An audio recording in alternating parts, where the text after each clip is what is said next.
So in this video, our group is going to present about onboard search method. For introduction, onboard search method refers to the procedure and technique used by maritime enforcement agency such as Marine Police, the Malaysian Maritime Enforcement Agency (APMM), and the Royal Malaysian Navy to carry out searches at sea or in waters, particularly on ships, boats and other structures at sea.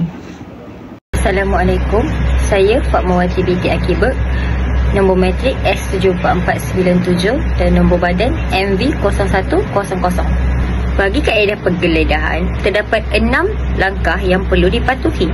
Bagi langkah yang pertama ialah pre-boarding planning. Langkah ini digunakan bagi mengenal pasti sasaran melalui radar, AIS atau maklumat perisikan. Ianya juga bagi menentukan tahap risiko bagi tindakan yang dilakukan. Langkah yang kedua ialah approach procedure. Bagi langkah ini, kapal penguat kuasa akan menghampiri dengan secara perlahan-lahan. Isyarat komunikasi diberikan seperti radio, PHF, bendera dan siren. Minta kapal untuk berhenti dan mematikan enjin. Periksa identiti kapten dan anak kapal sebelum menaiki kapal yang ingin digeledah. Assalamualaikum warahmatullahi wabarakatuh. I'm Siti Zaka binti Muhammad, S75C07. I will explain about onboard search method on a vessel. The third one is boarding process.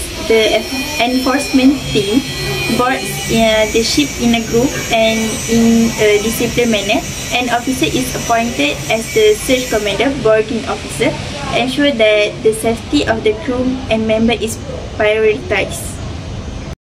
Next is search procedure. The first one is document, second catch, third storage space, fourth fishing equipment, and the last one crew and captain.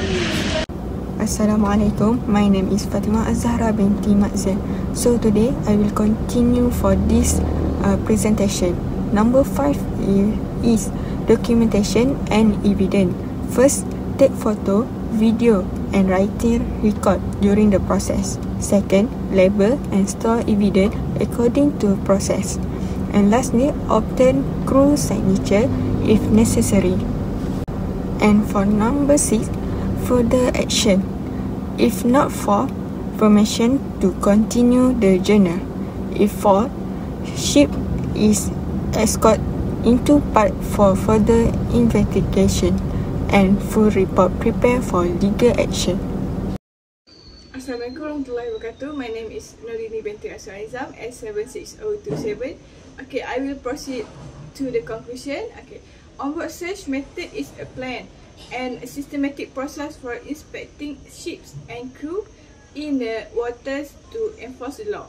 This procedure involves careful planning, a tactical approach through search of the ship and crew, as well as meticulous documentation of evidence in combating maritime crime.